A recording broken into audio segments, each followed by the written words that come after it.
Salut Booktube! Décidément, je les enchaîne et je viens vous parler non pas d'un livre une nouvelle fois, mais d'une adaptation en série avec L'été où je suis devenue jolie. La série qui est parue cet été, donc en début d'été, il y a quelques mois maintenant, je suis un petit peu à la ramasse, mais qui est parue sur Amazon Prime. Et c'est une adaptation en série de la trilogie du même nom de Jenny Han, qui est parue pour la première fois en 2009. La trilogie originale, donc The Summer I Turned Pretty, a été traduite chez Albin Michel et dans la collection livres de poche également, donc c'est très accessible. Et si vous connaissez le nom de Jenny Han, c'est peut-être parce que vous avez vu les films To All the Boys I Loved Before qui sont parus sur Netflix il y a 2 ans maintenant, je pense, pour le premier, et qui sont une adaptation de sa deuxième trilogie, qui est la trilogie du même nom, donc par la même autrice. Un bref résumé donc à la fois du roman et de la série. On va suivre le personnage de Belly, qui est joué par Lola Chung dans la série, qui depuis son enfance passe tous ses étés dans la maison d'une amie à sa mère, donc la maison de vacances à la plage. Et donc tous ces étés, elle les passe avec son frère et les 2 enfants, les 2 garçons de l'amie à sa mère. Et en fait, ils sont comme des cousins, comme de la famille, quoi, tellement ils sont proches et c'est tous les étés, il y a la même ambiance. Elle insiste vraiment sur le fait que c'est toujours la même chose, toujours la même ambiance, toujours le même fun et que tous les ans, elle attend ce moment avec grande impatience. Belly est amoureuse d'un des 2 garçons depuis très longtemps, depuis plusieurs années, mais lui, il la voit encore comme sa cousine, sa petite sœur, et il ne lui prête pas beaucoup d'attention. Et sauf que cet été, hormones, adolescence, tout ça, elle est persuadée que c'est l'été où tout va changer, c'est l'été où elle est devenue jolie entre guillemets et où elle va être contrainte un petit peu par la force des choses à changer ses habitudes de l'été et à changer ses projets pour ces semaines passées avec les garçons. Si je dois parler de mon avis global, je pense que déjà je dois prévenir avant tout sur le fait que je ne suis pas le public cible pour ce genre de production. Je n'aime pas trop la romance. Le young adulte pur et dur, c'est vraiment un petit peu dépassé pour moi, je pense. En tout cas, dans tout ce qui est contemporain. Pour la fantasy, j'ai plus d'accessibilité pour le young adulte, mais là, dans des séries ou des livres qui vont se passer chez des adolescents au lycée, avec les préoccupations d'adolescents au lycée, je trouve que ça manque un petit peu de profondeur et d'intérêt à mon goût. Ce qui ne veut pas dire que c'est mal d'apprécier ce genre d'histoire, parce que je sais qu'il y a plusieurs années, moi c'était ce que j'adorais. Et il n'y a aucun problème à ça, et même si vous avez 40 ans et que vous adorez, il n'y a aucun problème à ça, c'est juste que moi personnellement, c'est plus forcément ce que je recherche dans des films, des séries ou des livres. Donc voilà, je pense que je ne suis pas le public cible, clairement. Après, cela dit, j'ai passé un bon moment. J'avoue que j'ai fait ça quand j'étais au travail et que je devais faire des tâches administratives. J'ai découvert il n'y a pas très longtemps que je pouvais avoir accès à Amazon Prime au travail. Et donc des fois quand je devais faire des tâches purement administratives qui ne demandaient pas beaucoup d'attention, je mettais cette série en fond. Et ça passait très bien parce que ça ne me demandait qu'une petite partie de mon attention neuronale. Et donc je pouvais faire mes tâches administratives sans m'ennuyer ferme comme ça peut être le cas des fois. Donc voilà, ça se regarde très bien, ça s'enchaîne très bien, c'est hyper fluide. Il y a indéniablement des points positifs à cette série, mais voilà, j'ai pas particulièrement aimé, c'est pas une série vers laquelle je me retournerai si je dois regarder de nouveau une série. J'attendrai pas la suite avec immense impatience, voilà, c'est sympathique, ça se regarde, mais sans plus pour moi. Cela dit, il y a des points très positifs, je trouve, et notamment dans l'écriture des personnages. Je trouve que par rapport à d'autres séries du même genre, les personnages sont bien écrits, les dialogues sont bien faits, sont pas trop clichés. On a l'impression d'entendre des vrais personnages parler. On n'a pas l'impression de voir des gens de 11 ans qui discutent comme ça peut être le cas quand on a des adolescents écrits par des personnes adultes. Et ça évite aussi le syndrome John Green, comme je l'appelle, où des personnages adolescents vont partir dans des considérations métaphysiques à chaque fois qu'ils vont parler et avec une diction et une façon de parler qui n'est pas du tout réaliste. Là, je trouve que c'était plutôt fidèle à ma représentation de l'adolescence en tout cas et à celle que j'ai pu être à l'adolescence et à la façon que j'avais de parler. Donc pour ça, bien joué. C'est pas forcément évident et c'est pas toujours bien fait dans les séries, donc plutôt un bon point.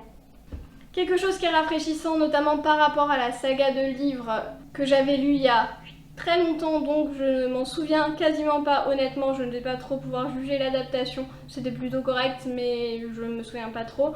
La série de livres est racontée à la première personne du singulier, comme sur beaucoup de ce genre de texte. Et là, on va vraiment se concentrer pas que sur Belly, mais aussi sur ces autres personnages qui gravitent autour d'elle. Et ça, je trouve que c'est rafraîchissant parce que ça nous sort aussi un petit peu de la routine adolescente. On se concentre notamment sur sa mère qui a une très belle relation avec son amie. J'ai trouvé la relation entre les deux femmes adultes très rafraîchissante, très intéressante, et aussi sa mère qui va essayer de se dire qu'après son divorce, il faut peut-être qu'elle se retrouve quelqu'un. Voilà. Je trouvais que c'était sympathique, ça permet d'avoir une autre dimension, une dimension un peu plus intéressante.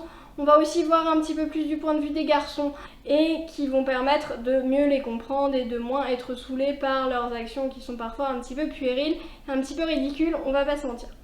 Donc je trouve que cette ouverture un petit peu de champ est quelque chose qui était nécessaire aussi pour la série, une très bonne décision de la part des producteurs et des réalisateurs. Donc je trouve que c'est une bonne chose d'avoir un peu élargi les horizons. Et comme je l'ai dit, les adultes sont super cool et les interactions entre les adultes sont très cool. On voit qu'ils sont un peu dépassés par leurs adolescents, mais qui veulent quand même faire du mieux qu'ils peuvent, et donc ça, c'était assez sympa.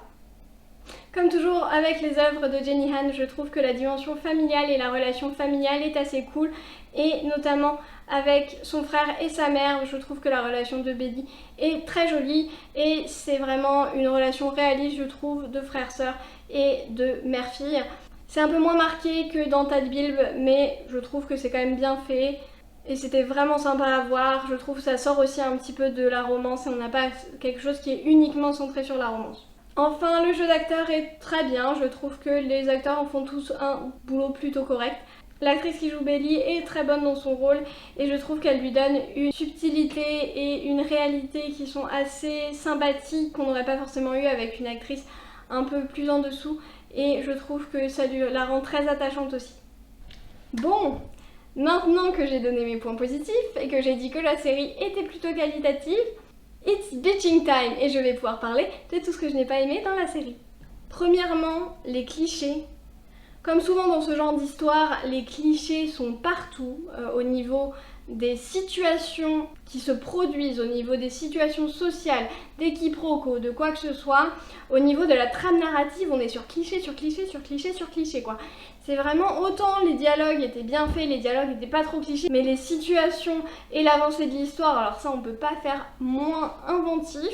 Encore une fois, le roman était plutôt correct quand il est paru en 2009. Maintenant, évidemment, on est en 2022, les choses ont un peu changé, donc forcément, les choses sont devenues plus clichés quand elles ont été faites pendant 13 ans en plus. Donc forcément, ça paraît moins bien que ça ne l'était à l'époque. Et également, j'ai grandi, tout ça, tout ça. Mais on a vraiment tous les clichés de la romance de l'été qui sont insupportables. Déjà, on va avoir le feu de camp sur la plage, les soirées à la plage où oh là là, on va te proposer de l'alcool et l'alcool c'est mal et du coup il y a quelqu'un qui va finir bourré mais les parents vont pas être contents parce que c'est pas bien de boire de l'alcool quand on n'a pas l'âge. Vous savez de quoi je parle, hein, on l'a déjà vu 12 milliards de fois.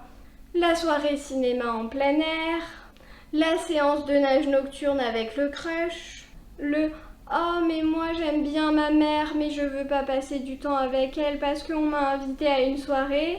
Et quelque chose qui m'énerve maintenant quand c'est fait en 2022, c'est le cliché de oh là là je te jette dans la piscine tout habillée, lol c'est trop drôle.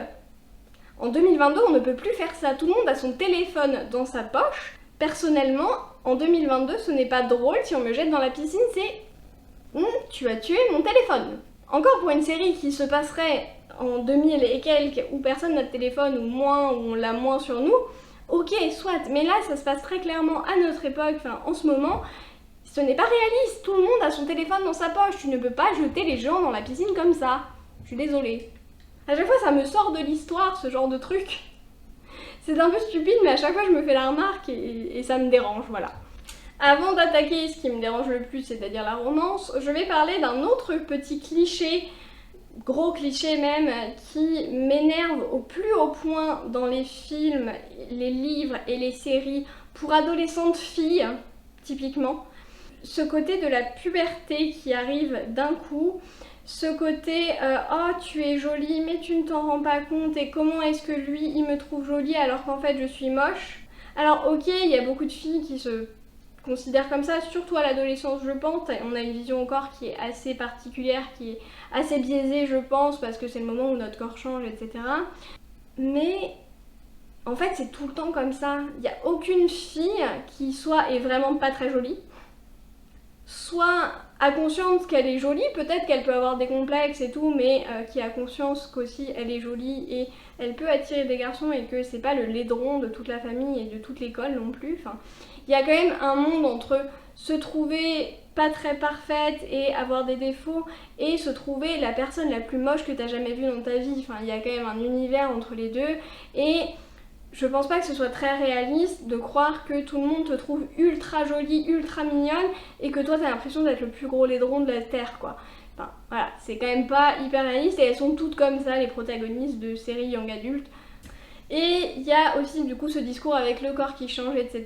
Et moi c'est ce genre de discours, donc là ça passe vraiment par l'adaptation télévisuelle et par le choix d'acteurs, mais à chaque fois, dans tous ces trucs-là où le personnage féminin change, il y a cette emphase sur les seins, sur la poitrine. Et il y a un truc qui me dérange, moi, parce que je reviens à celle que j'étais quand j'étais au lycée, quand j'avais 14-15 ans, et à partir du moment où mon corps a commencé à changer, la remarque de sa copine, et après il y a plusieurs remarques là-dessus qui sont faites, c'est le with your new boobs. Donc avec tes seins qui ont gros poussé pendant l'année et que tu n'as pas la même poitrine que l'année dernière, honnêtement Belly en bonnet de soutien-gorge elle fait du A, pas plus quoi. Donc on peut pas dire que ce soit les seins les plus développés du monde. Et honnêtement, chez moi à l'adolescence, c'était source de beaucoup de complexes parce que dans ce cas-là, en fait, on est en train de dire que des seins assez imposants, c'est du bonnet A. Donc si tu as plus que du bonnet A, en fait, c'est des obus quoi. Donc tout ce qui est bonnet à partir du C, en gros, t'as des gros seins. Et donc voilà, moi, c'est quelque chose qui m'a causé beaucoup de souffrance quand j'étais adolescente. Et le voir encore fait à l'écran, je trouve que c'est un peu triste. Et je me revois à la place de celle que j'étais à l'époque si j'avais regardé cette série et je sais que j'aurais souffert de ça. Et même si on a un discours qui est intéressant sur le rapport au corps, sur le rapport à la puberté, bah, je trouve que encore une fois ce serait sympa, voilà, peut-être le dire différemment, peut-être aussi prendre des actrices tout simplement avec plus de poitrine, avec plus de forme et pas les toutes maigres, toutes minces qu'on peut avoir. Et de voir quelqu'un avec un bonnet A chez qui on remarque toujours sa poitrine en premier, tu te dis mais moi avec mes seins plus imposants que ça, et je voulais le soulever parce que je trouve que c'est un problème récurrent dans ce genre de production et que c'est quand même des productions qui s'adressent aux ados, c'est quelque chose qui m'a fait souffrir et dont les autres n'ont pas forcément conscience. Enfin, si vous n'avez pas de poitrine particulièrement, je pense que c'est pas quelque chose dont vous avez conscience, c'est jamais quelque chose qui vous a gêné forcément. Mais voilà, c'est quelque chose qui moi m'a perturbée pendant plusieurs années et avec lequel j'étais pas forcément à l'aise. Et enfin, le dernier grief que j'ai, évidemment, vous vous en doutez, on commence à se connaître un petit peu peut-être. La romance, non, la romance est nulle. C'est la pire chose. Donc c'est une série de romances où la pire chose est la romance. C'est quand même assez incroyable. C'est cliché au possible. Les acteurs ont honnêtement aucune alchimie entre Belly et Conrad, donc le monsieur dont elle est amoureuse depuis plusieurs années, il n'y a aucune alchimie. Enfin vraiment, je les shippe pas du tout, alors que pourtant je shippe facilement quand c'est bien fait. Je les shippe pas du tout. Évidemment, Belly, vu que l'autre est un peu un gros enfoiré, elle va se trouver un autre petit crush de vacances, donc évidemment on part sur du triangle amoureux qui va bien forcément. Et comme d'habitude, à cette époque de 2009, c'était l'essence même du triangle amoureux avec un mec hyper sympa, hyper bienveillant, hyper gentil, mais pas trop niais, drôle et tout, donc genre le mec parfait quoi, et un gros enfoiré qui te calcule même pas, qui est hyper irrespectueux avec toi, mais qui a ses raisons pour faire ça et qui le fait pas juste parce qu'il est comme ça, vous comprenez, il est torturé, blablabla. Bla. Et la fille au milieu, et elle va finir toujours par choisir le gros enfoiré. Ça, c'est un truc qui me dépasse dans la littérature pour ados des années 2010. Choisis le mec bien, quoi. Et arrête de lui faire du mal, en plus, arrête de jouer avec les deux et de lui faire du mal alors que c'est le mec bien et que l'autre est un parfait enfoiré, quoi. Donc voilà, il n'y a aucune alchimie, l'autre il fait crasse sur crasse, il lui ruine ses dates, se moque d'elle, il la calcule à peine quand elle est là, enfin vraiment, je trouve qu'il est vraiment pas sympa avec elle. Et ça se finit encore comme d'habitude en triangle amoureux. Je ne vais pas dévoiler la fin, mais voilà, vous connaissez cette trope insupportable qu'on avait déjà bien assez vu, qui disparaît un petit peu des livres, mais comme on continue à adapter les choses qui sont parues dans les années 2010, on en a à foison. Bon voilà, je ne comprends pas pourquoi tu choisis pas le mec sympa, mignon, qui te trouve hyper joli, plutôt que le gros con. Pour conclure, c'est une série qui est plutôt correcte, qui se regarde très très bien, on peut pas nier que les épisodes s'enchaînent avec une facilité déconcertante. C'est fluide, les situations sont clichés, mais bon, les personnages le sont peut-être un petit peu moins et les dialogues sont plutôt réalistes. Si vous aimez ça, ça fonctionne. Ça casse pas trop pattes à un canard non plus, mais je pense que si vous aimez le genre, si vous aimez ce genre de série, si vous voulez passer un bon moment avec quelque chose qui reprend les thèmes de l'été et de la plage, vous aimerez bien. C'est parfait pour l'ambiance estivale. Voilà, si vous aimez ce genre de choses, allez-y. Si c'est pas forcément quelque chose qui vous tente, ça ne vous manquera absolument pas et ça ne vous apportera pas grand chose de regarder ce genre d'histoire. Regardez-le, le regardez pas. Honnêtement, je m'en fiche, moi je suis là pour partager mon avis, ce que j'ai aimé, ce que j'ai pas aimé. Et après, c'est à vous de prendre vos responsabilités et de décider si vous voulez regarder ou pas. Et maintenant, on arrête tous de procrastiner, on va prendre un livre et moi je vous dis à la prochaine.